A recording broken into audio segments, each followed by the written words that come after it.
今天我们来聊聊一个令人毛骨悚然的神秘预言。传奇中医师兼术数大师倪海厦在生前曾抛出一句惊人的话：2026年，台湾将发生一件大事。这项预言至今仍未验证，但随着时间逼近，人们不禁开始屏息以待。这真的会成真吗？还是说，这不过是一场危言耸听的巧合？在距离预言之期仅剩不多时间的此刻，我们不妨深入探讨这背后隐藏的玄机。从中国古老易经的天机到历史周期的巧合，从个人命运的提醒到古今中外的意象，我们将抽丝剥茧，看清2026年为何被看作决定命运的转捩点。首先，要知道这项预言为何引人注目，我们得先了解提出预言的这位奇人倪海厦。倪海厦何许人也？他可不是什么街头算命仙，而是一位出生于台湾、纵横美国的传奇中医师与命理高手。他一生著作等身，《天纪》就是他汇整毕生国学智慧的代表作。在医术上，他妙手回春，被称为中医鬼才；在术数上，他更自称精研易经、紫微斗数等传统命理学，可谓武术兼备。更耸人听闻的是，倪海厦曾预言自己59岁将遭遇死劫，结果真的在2012年寿终正寝，应验了自己的预言。这样的故事给他的预言生涯更添神秘色彩。如今他早已辞世，但他留下的一些预言仍在坊间流传，其中影响最大的就是关于2026年的这番天机之论。到底什么原因让倪海厦断言2026年会有大事发生呢？这就要从中国传统的时空观谈起。在风水命理中，有一个概念叫3元9运，意思是把时间划分为一系列20年的周期，共有上元、中元、下元3个大元，每元含9个小运，每一运都有一颗主宰运势的星宿，周而复始轮转。2024年开始，我们正式踏入第9运，也就是九子离火运。离卦在易经中属火，代表光明、能量和变革。按照古人的说法，第9运将是一个火的时代，新的气场与势能会充斥天地。然而，倪海厦强调，真正的离火能量爆发点在2026年，为什么不是2024或2025，而偏偏是2026呢？这其中蕴含着天干地支的奥秘。2026年在农历干支纪年上称为丙午年，天干丙属阳火，地支午也属火，午年即生肖马年，五行亦为火。这意味着这一年是天上地下皆为火，可谓纯阳烈火之年。倪海厦将其称作丙午火劫，意指这一年有如烈火降临人间带来的一场劫难或考验。同时，他也形容2026将是天道大坎命运道路上的一道巨大关卡，需要全体华人去面对。中国有句传统评语叫木火通明，专指木助火势，光明四射的格局。在命理上，木生火，当木柴猛烈燃烧，火焰会格外旺盛通明。2026年的木火通明正是这样极致景象。前一年2025年为乙4年，乙木之气蓄积，一到丙午年猛然助燃，把离火之光推向最鼎盛。想象一下，那就像天空中堆满了干柴，一点火星就会燎原，纯火的洗礼随之而来，炙热的能量将席卷各个角落，无论是自然环境、社会情势，还是人们内心，都将感受到一股前所未有的火力。这股力量有可能带来光明和希望，也可能因过于炽烈而灼伤一切。关键就在于我们如何驾驭。用更通俗的话说，2026年可能是一个大爆发的年份，多年积累的矛盾也许会在这年集中引燃，犹如火山喷发般将问题全面暴露。同时，正面的能量也会得到释放，新技术、新理念可能突然井喷式的发展。对倪海厦而言，这一年就是九子离火运真正揭幕的时刻，全新的时代剧本将在烈火中刻写开篇。如果您认为这只是牵强附会，不妨让我们把眼光投向历史。华人传统中有种说法，将丙午马年和丁未羊年称为赤马红羊年，也就是俗称火马年和火羊年。据说每逢这连续的2年，往往会发生改变历史走向的大事件。这种说法到底灵不灵？翻开史书，我们不难发现一些耐人寻味的巧合。遥想古代，中国周朝末年，据传就出现过火运当令的异象。西元前771年，西周王朝覆亡，幽王烽火戏诸侯的故事家喻户晓。中国进入诸侯割据的春秋时代，有传言认为当时就直逢赤马红阳之运。再看北宋灭亡的情景，公元1127年，靖康之变，徽钦二帝被掳，北宋政权覆灭。巧合的是，当年正对应一个丁未羊年。史书上的记载或许没有直接用干支点出年份，但以后人推算，竟与红阳节不谋而合。不止政权更替，汉高祖刘邦的驾崩也发生在这种年份。西元前195年，相传为丙午年，刘邦一死，吕后专权，朝局骤变。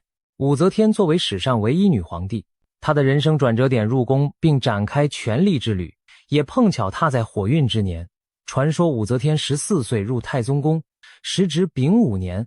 这些巧合让后人不禁联想，难道每当马奔火，羊披红之时，历史就要幡然出新的篇章？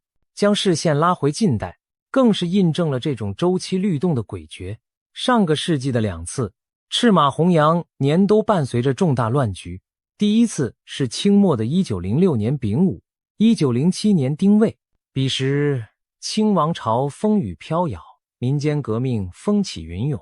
就在洪阳年1907年，湖北爆发了著名的黄冈起义。革命党人以热血点燃反清火种，这场起义虽未成功，却被视为辛亥革命的前奏曲，新旧时代交替的信号仿佛已然亮起。第二次则是1966年丙午，1967年丁未。不用多说，1966年的中国正陷入文化大革命的狂热漩涡。那一年，红卫兵运动横扫神州，大串联的烈火将传统秩序付之一炬。随后的丁未年更加剧动荡，全国陷入武斗与混乱，10年浩劫由此拉开序幕。无数家庭支离破碎，传统文化几近烧成灰烬。火马年所引燃的真是实实在在的熊熊烈火。历史经验告诉我们，每隔60年一个甲子循环，丙午年和丁未年这对活年组合总会如影随形般出现，而每一次都仿佛伴随着改朝换代或社会巨变。算一算，上一座火马年是1966年，而下一座就在眼前2026年。这种时间上的轮回巧合，不能不让人心生警惕。会不会真有某种周期律动，使得60年河东，60年河西？倪海厦深谙义理，他自然注意到了这个周期，因此他预言2026年不会是普通的年份。其实不仅有玄学依据，也隐隐呼应着历史的节拍声。毕竟前2次火马年，中国都经历了天翻地覆的巨变，这一次中华民族又将迎来怎样的剧本呢？预言中最扣人心弦的部分，莫过于台湾在2026年的命运走向。倪海厦直接点出，2026年台湾将有一件大事发生，这让所有关心台湾的人无法淡定，究竟会是什么大事？是福是祸？为何偏偏与台湾息息相关？要解开这个谜团，我们可以从地缘和时局着手分析。当前的台海局势早已是国际瞩目的焦点，一边是坚持民主自由的台湾，一边是虎视眈眈的中共政权，加上美国等强权的角力，整个局面如同在干柴堆上玩火，稍有不慎就可能引发燎原之势。倪海厦的预言或许暗示，2026年将是台海博弈的生死分水岭。所谓生死分水岭，听上去相当沉重，仿佛决定着台湾未来是继续生存繁荣，亦或遭逢灭顶之灾。然而预言并未明讲结果如何，给人留下无限联想的空间。让我们换个角度思考，2026年作为离火能量爆发之年，如果真有火劫降临人间，那火极可能象征战争的烽火。毕竟在人类历史的语境中，战火一词再熟悉不过。台湾很不幸地处在可能的火线上，中共若铤而走险对台湾动武，无疑将点燃东亚的战火。反之，若中国大陆内部因种种压力，经济下行、社会动荡等引发巨变，台湾的地位和命运也会被推到风口浪尖。无论哪种情境，2026都可能成为决定台湾前途的关键年份，要么是惊涛骇浪，要么是凤凰涅槃。有一种解读在民间广为流传，中共的天命将在2026年前后断裂。中国古代讲究天命所归，朝代兴衰有其气数。一些命理爱好者将中华人民共和国的建政年份1949视作起点，认为其70年大限在2019年前后已过，又勉强支撑数年，将在70多岁时寿终正寝。如果真是如此，那2026年前后或许就是改朝换代之时。这并非空穴来风，清末大儒俞樾早在清光绪年间写下预言诗，就提到又见春秋战国风，暗指中国将再现诸侯割据的局面。当代一些预言解读者甚至直言，中国未来可能分裂为数个邦联式国家，各地区自治如同回到上古分封或当代欧洲联盟的模式。倪海厦是台湾人，但他毕生胸怀整个中华文化圈，他的预言用词决定全球华人命运，耐人寻味。如果真有大变局降临，那绝不仅是台湾一隅的事，而是攸关两岸乃至全世界华人的未来走向。我们不妨设想两种截然不同的剧本。其一，2026年台湾海峡爆发冲突，战火蔓延东亚，最终导致中共政权土崩瓦解，台湾在艰难的胜利后迎来真正安全独立的新局。其二，中国大陆内部发生巨变，例如政权内斗或民变，北京政府自顾不暇，甚至改朝换代，新政权态度转变，两岸在新的基础上和平重组或签订历史协议。无论哪种大事件都将重塑台湾的命运版图。当然，这些只是可能的推演，实际情况或许更复杂。但可以确信的是，倪海厦看见了2026年那团熊熊烈火中台湾的身影格外突出，因此他才一再提醒后人，这一年对台湾而言至关重要，千万不可掉以轻心。倪海厦的预言不仅指向国家社会的大事，也包含对每个普通人的警示。他相信天象变迁，气运转换之时，个人命运同样会受到影响。在迎接丙午火劫之前，倪海厦特别点出了4种最可能撑不过大坎的人，并告诫大家务必要及早改变，否则恐怕难以平安度过2026年的考验。是哪4种人呢？让我们一一道来。第一种是顽固不化、思维僵化的人。倪海厦形容这类人脑袋转不过来，也就是说，他们固守旧有观念，不懂变通。火运之年往往象征剧烈的变革和更新，如果我们还抱着过去的老思路不放，就像堵在河道中央的石头，洪水来时最容易被撞得粉碎。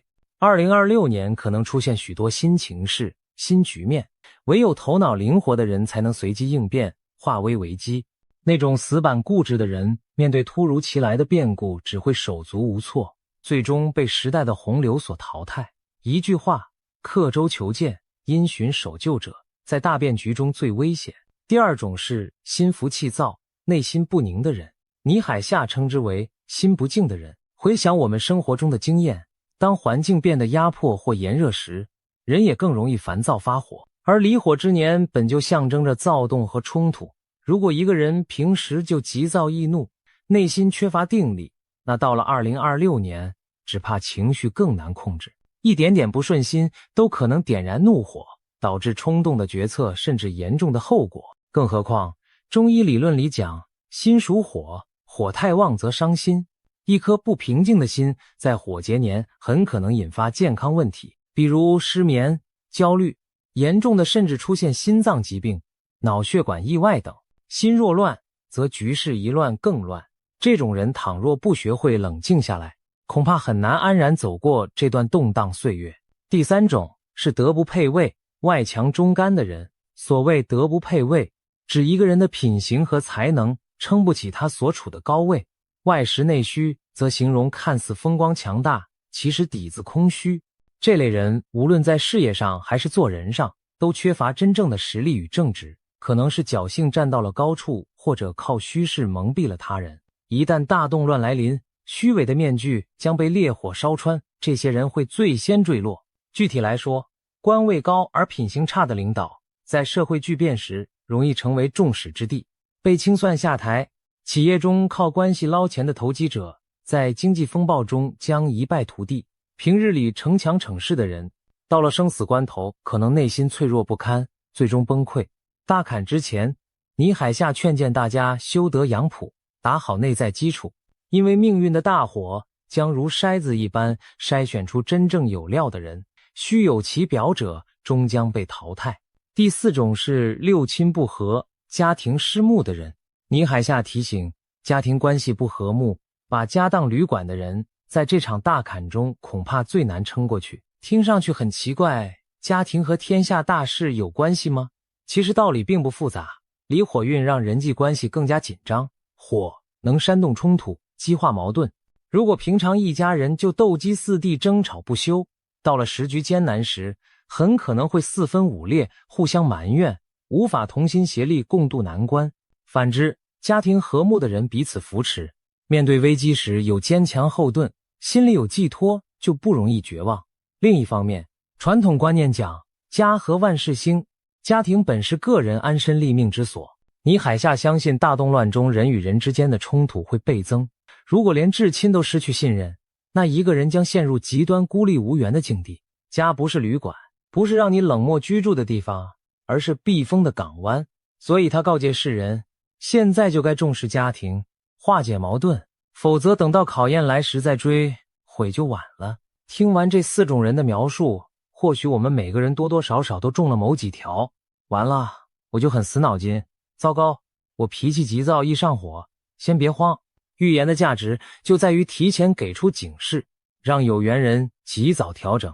倪海厦强调，现在改掉还来得及，也就是说，命运并非绝对无情，我们可以主动顺应天道，改善自己。那么该如何改呢？其实道理早已蕴含在刚才的分析里。思想僵化的人要学习开放心态，培养创新和学习的能力，让自己的脑筋灵活起来。心浮气躁的人要练习冷静，比如静坐冥想，调息养生，学会控制情绪。另外，中医也有小妙招，像莲子这味食材就能清心火，助人安神，不妨熬点莲子汤喝来平复心境。德不配位的人应该居安思危，主动提高自己的品行和本领，在其位谋其政，以德服人，给自己积累福报和实力，别再虚张声势。家庭失和的人更需要放下身段，珍惜眼前人，多沟通包容，为家人付出时间和耐心。因为未来的风雨中，家可能就是你的救生艇。甚至有些命理师建议大家可以抄写离卦符号贴在家中，提醒自己平心静气，或者适当穿点红色以增强阳气。但归根结底，比起外在的补补，改变内在的心性才是最好的逢凶化吉之道。很多人一听到预言中充斥着火劫、大坎、灾难，难免心生恐惧。然而，我们也要看到烈火另一面的意义，它不仅毁灭旧物，还带来光明和新生。倪海厦的预言其实并非单纯消极，他同时指出了2026年隐藏的巨大机遇，尤其对台湾和整个华人世界而言，这可能是一个绝处逢生、翻身飞跃的契机。首先，在宏观层面上，第9运离火的时代虽然充满躁动，但火也象征着文明的光芒与技术的飞跃。人类历史上每次有重大技术革命，都伴随着火的运用，从掌握火种、本世纪的信息技术、电子之火，到未来可能的核聚变能源、人造太阳。离火运据说将大大推升人类的灵性和科技水平。对台湾来说，这正是大显身手、富贵天降的时代。为什么这么说？台湾有举世瞩目的半导体科技产业，而高科技在五行中属火，电能、光学都带火之性。离火运等于给台湾的优势产业注入强大顺风。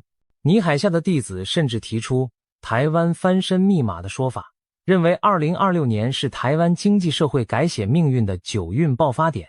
届时，只要抓住机会，台湾的电子科技、资讯产业将更上一层楼，甚至带动文化创意等火元素相关行业一同兴盛。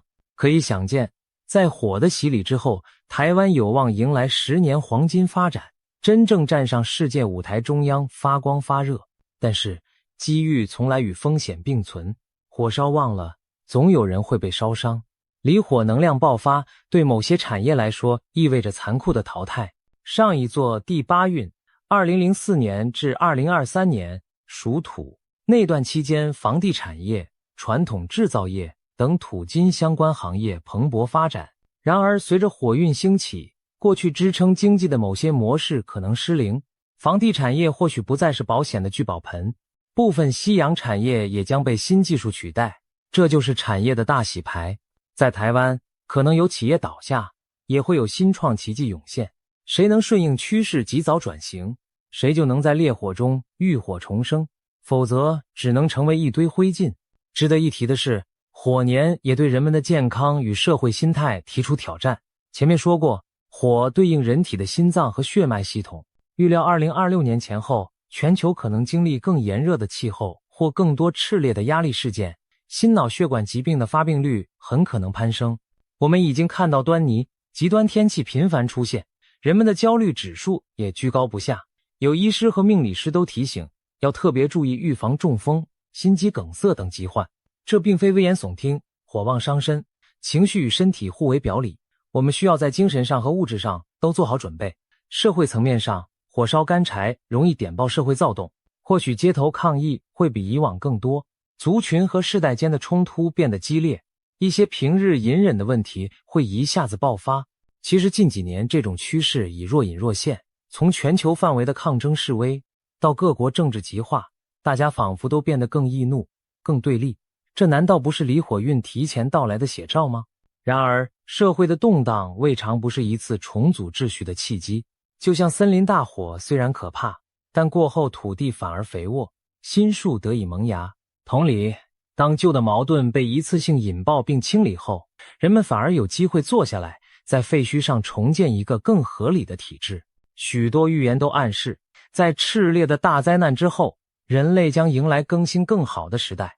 泥海下的预言中也隐含着对劫后新生的乐观期待。它不是为了吓人而吓人，而是希望人们正视风险，同时也要相信希望。在大火尚未降临前，我们就该开始思考如何利用这场天火来锻造更纯粹的自我与更进步的社会。只有这样，我们才能在危机中找到转机，在风暴过后看见彩虹。倪海厦关于2026年的这番论断并非孤立无援，令人惊异的是，古今中外许多预言与征兆不约而同指向了2026年前后。当多条线索开始汇聚到同一时间坐标，我们不得不认真对待，也许真有什么大事在冥冥中酝酿着。先说西方最有名的预言家诺查丹马斯，他的著作《诸世纪》里包含大量隐晦的4行诗预言，其中唯一明确点出年份的诗句提到了1999年7月，恐怖大王自天而降。许多人解读为1999年人类将迎末日。虽然末日并未在99年发生，但有人提出，诺查丹马斯预示的恐怖大王其实是指跨世纪以来的一系列浩劫，而且暗示了一个关键期限，灾难将持续27年。从1999年算起，27年后刚好是2026年。也就是说，在诺查丹马斯的时间表里，2026年是恐怖大王影响结束、和平开始降临的转折点。想想看，1999年后的20多年里，世界经历了什么？911恐怖袭击、中东战争、金融风暴、全球疫情，可谓动荡频仍。如果这些就是恐怖大王带来的阴影，那么2026年或许真将迎来转机，要么灾难到此终结，迎向光明，要么就是最后的巅峰对决。这番西方预言的解读，无形中与倪海厦对2026的看法产生某种呼应，它是一个历史分界线。再看东方的古老预言，在中国民间被誉为神机妙算的明朝国师刘伯温留下过几篇著名的预言诗，其中一篇石碑题诗被后人称为救劫碑文，据说准确预言了2003年的非典、SARS 和2019年的新冠疫情。这碑文中有2句耐人寻味：谨防人人艰难过，关过天翻龙蛇年。所谓龙年、蛇年，指的正是2024甲辰年、2025乙巳年。诗意是在说，小心啊，人人都得艰难挨过，挺过了天降的大难，龙年蛇年。如果度过去了，2026年劫后余生将出现新的气象。这和倪海厦的观点何其相似，先苦后甘，在黑暗中坚持到黎明。一旦跨过2024、2025的险关，2026年仿佛就是重见天日之时。另有一篇传世预言推碑图，相传也出自刘伯温之手，里面提到难过寅卯辰4年，若要闯过这几年，就是活神仙。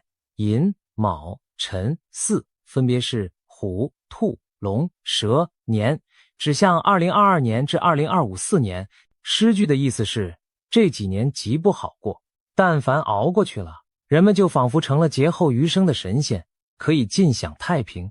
对应我们的现实，从2022年开始，全球就多灾多难，疫情反复，战争阴云，经济衰退，一波未平，一波又起。如果能挺过2025年，按照预言，2026年将是天下太平、百姓安乐的开端。相传唐朝高僧黄檗禅师也有一首预言诗提到，当朝国运刚到，金蛇运已终，金蛇年正是2025年。紧接着说，改朝换代在子丑，也就是子丑年将出现新的天下。子丑或许影射2026、2027年，可见在古人的眼里，2026前后是极为关键的朝代转换期。讲到预言，不得不提那些现代的神秘人物。保加利亚的盲眼预言家巴巴万加，据说对许多世界事件的预测相当灵验。据传，他留有对2026年的惊人预言。第3次世界大战将于该年春天自东方点燃战火，随后蔓延至西方，甚至导致部分西方国家毁灭。同年还会有大规模地震、火山爆发和极端气候接踵而至，仿佛末日场景一般。这些预言听起来相当骇人，让人联想东方地区的战火苗头不就是台海或东亚吗？虽然这只是传闻，其真实性无法考证，但与尼海夏预言中的火劫不谋而合。另外一位近年爆红网络的英国预言家克雷格帕克也在展望未来时提到，2026年之后，世界将开始出现一些非常积极的改变，但是在那之前，我们得经历一段崎岖道路，仿佛也是印证了先苦后甜的节奏。除了人谋，天象的异动也让人心中打鼓。过去2年，中国多地频繁出现换日、奇观，也就是天空中出现2个、3个甚至7个太阳并列的现象，实际上是大气冰晶造成的光学幻象。古代典籍对此类天象有诸多记载，往往将之视为天下大乱或政权更替的预兆。比如《荆州战》记载，2日并出，天下有灾，夏以2日亡。传说夏朝灭亡时，天上出现了双太阳。《孝经内记》说，3日并出者，国君必亡其位。意思是，如果3个太阳同现，皇帝恐怕要丢江山。《开元战经》则言，3日并出，大臣争夺王政，即多日齐天，象征朝廷内乱，权臣争权。最近在四川、东北等地出现的3日曜空、7日连珠，就让很多爱好历史的网友毛骨悚然，担忧这是否意味着中国政局将有巨变，甚至不排除宫廷政变或天下分裂的可能性。而前文提到的推背图预言里也有句勇士后门入地宫，预示皇帝后院起火，不正与政变不谋而合吗？诸多征兆矛头直指当今政权，中共若真如预言般垮台，那无疑是2026年前后震撼世界的大事件。还有一件民间奇闻值得一提，那就是赊刀人的出现。所谓赊刀人，是民间传说中神秘的流浪卖刀客，他卖刀只收极少定金，约定多年后才来收尾款。相传每当天下将有大乱、币制崩溃之时，就会出现赊刀人，因为乱世来临，钱财将贬为粪土，到时他再收钱也不迟。听起来像是故事，但最近有网友爆料，在河北承德真的遇到一位衣着朴素、面带微笑的赊刀人，他向村民兜售菜刀，只收一点点钱，声称3年后收余款。有人问他，3年后你找得到我们吗？结果对方只是神秘一笑，不再回答。大家事后一算，3年后不就是2026年吗？这件事情在网上疯传，引发无限联想，难道真有高人洞察天机，预知3年内天下大乱，货币作废，所以提前来布局？当然，这也可能只是民间杜撰的怪谈，但种种传说汇集起来，使得2026年更添几分诡谲色彩。